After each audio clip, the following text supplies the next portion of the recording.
ఒరే అయ్యా,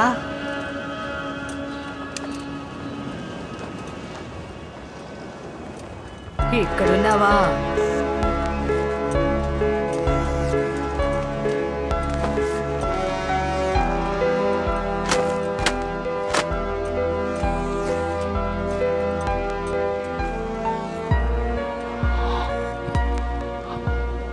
అమ్మా, అని ఇడిసిపెట్టి నేను ఉండలేకపోతున్నాను.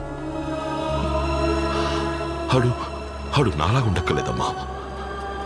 ఆడిని అడిగానే ఉండని, కానీ నాతో పాటు ఉండాలా.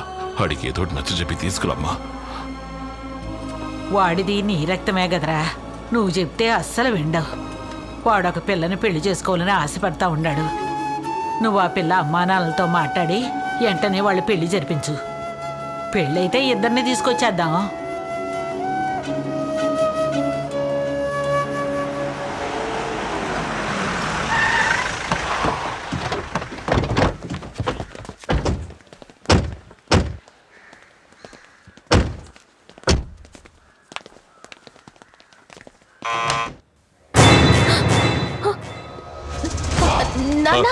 స్వామి,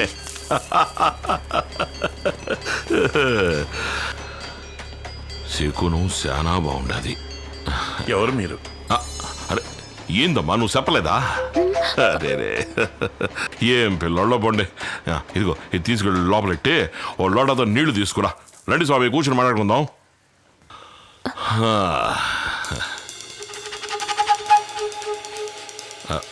రేయ్, ఇంట్లోకి చెబుతూ వచ్చినదేంట్రా? బయట పండి దొన్నపోతున్నాడు. ఏదైనా చెప్తేనే చేస్తాడు. నువ్వు ఇయ్యమ్మా.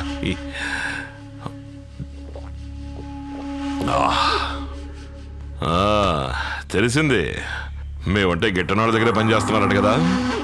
ఏం పర్లేదు, మనకు అప్పన్నే కదా శత్రువు. ఆ సంగతి వదిలేయండి. శుభకార్యం మాట్లాడడానికి వచ్చినప్పుడు అయ్యన్ని ఎందుకు? ఇంతవరకు నా కొడుక్కి మాత్రమే మీ అమ్మాయి నచ్చింది. ఇప్పుడు నాకు నచ్చేసింది. సాక్షాత్తు మహాలక్ష్మిలా ఉంది. మా వాళ్లలోనూ అబ్బాయిలు ఉన్నారు.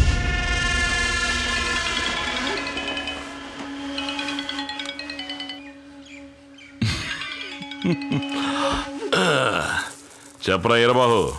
అన్నా, బాబు ఎలా ఉన్నాడనా? బాగున్నాడ్రా. వాళ్ళు లేపేశారానా? అది వదిలేరా. అంతకంటే ముందు ఓ శుభకార్యం జరిపించాలా. ఊరంతా పందిరేసి మన ఊళ్ళో వచ్చేవారం తిరణాళ్లే. తిరణాళ్ళ ఏమంటున్నారనా? మన వసంత్ బాబుకు పెళ్లిరా. ఈడొకడు. అయితే ఊరందరినీ పిలిచి ఆటపోతలు వంటకి మన ఐవోరు శాస్త్రి లేడు. అదేరా, శాస్త్రి గారికి చెప్పు. మన శాస్త్రి గారా? రే మురళి, నువ్వే మాట్లాడరా. ఏంటన్నా మనకు వేట మాసం దగ్గర భోజనాలు, పప్పు సాంబార్ అంటే అదంతా పెళ్ళయ్యాక చూసుకుందామరా. సరే, పెళ్లి కూతురు ఎలా ఉందన్నా? మేలివి బంగారమనా? చెప్తే మీరు నమ్మరు పోండి. ఫోటో పంపించండి అన్న. జంక్షన్ లో కట్అవుట్లు బ్యానర్ కట్టాలి కదా. ఒక నిమిషం,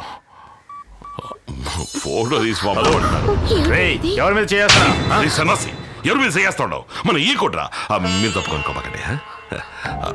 కాస్త మొఖం చూపించలే కొంచెం. ఏదో బ్యానర్ పెట్టాలట. ఇదిగో అదేదో ఎంఎంఎస్ ఎస్ఎంఎస్ అదే త్వరగా పంపించు. అమ్మా, మన బిడ్డల పెళ్ళి మన ఇష్ట ప్రకారం జరగాల. మీరు ఇష్టపడకపోయినా ఈ పెళ్లి జరుగుద్ది. వస్తాను స్వామి, వస్తానమ్మా, వస్తాను తల్లి.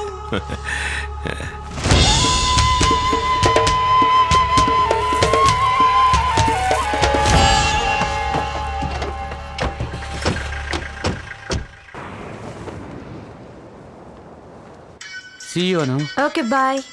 హాయ్ వసంత్. ప్రియా ఎక్కడుంది? నేను చేస్తుంటే ఫోన్ తీయట్లేదేంటి? ఎలా తీస్తుంది? అసలే తను భయపడిపోయింది. భయపడిపోయిందా? మరి పార్క్ లో ఆ రోజు మీ నాన్న ఒకరిని నరకడం చూసి